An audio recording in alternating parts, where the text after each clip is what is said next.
l'histoire d'un homme qui habitait Avon, tout près de chez nous.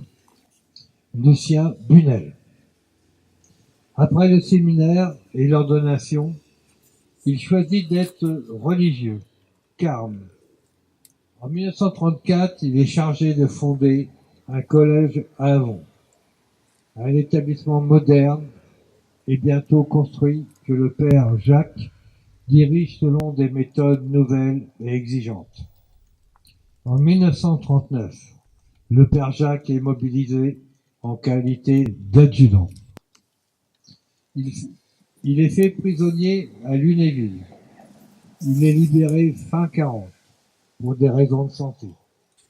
Rentré à Avon, il reprend la direction du collège. Ne supportant pas les lourdeurs de l'occupation allemande, ni les lois contre les juifs, le père Jacques entre en contact avec le mouvement Front National pour la liberté et l'indépendance de la France.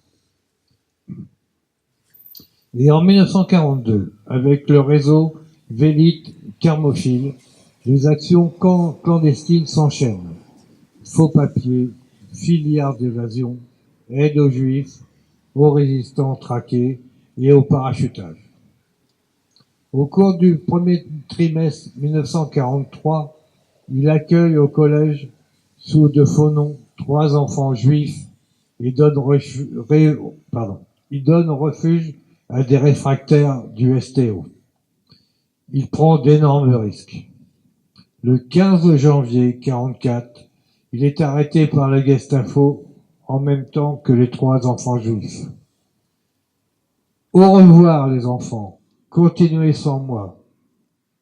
Cette phrase criée par le père Jacques est le titre d'un film tourné par lui-même, ancien élève du collège et témoin des arrestations. Les 3 enfants sont dirigés vers Auschwitz-Birkenau, sont exterminés à leur arrivée.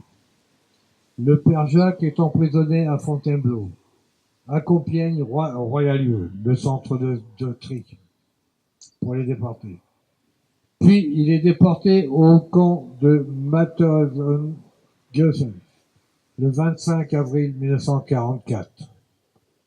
Malade et très affaibli, il meurt 1 mois après la libération du camp.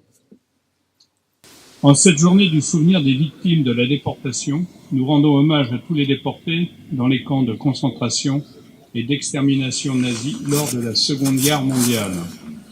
Nous nous souvenons des souffrances de toutes celles et de tous ceux qui y sont morts.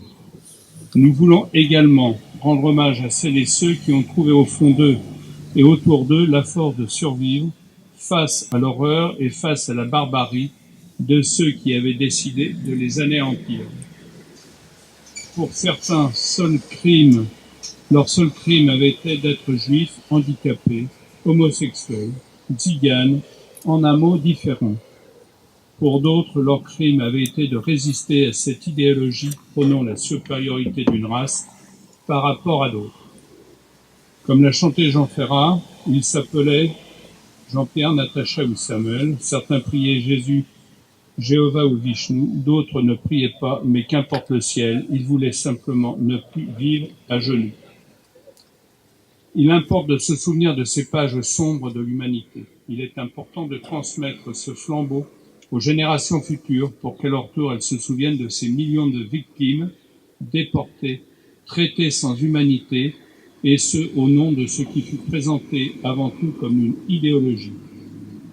Souvenons-nous de ce qui amena Hitler au pouvoir pour que plus jamais cette haine de l'autre ne puisse guider un pays, un continent, afin de ne jamais plus connaître l'horreur de ces déportations ont connu. Sachons vivre de ce qui fait de notre nation la patrie des droits de l'homme, ces 3 valeurs essentielles qui nous tiennent tous ensemble, la liberté, l'égalité, la fraternité.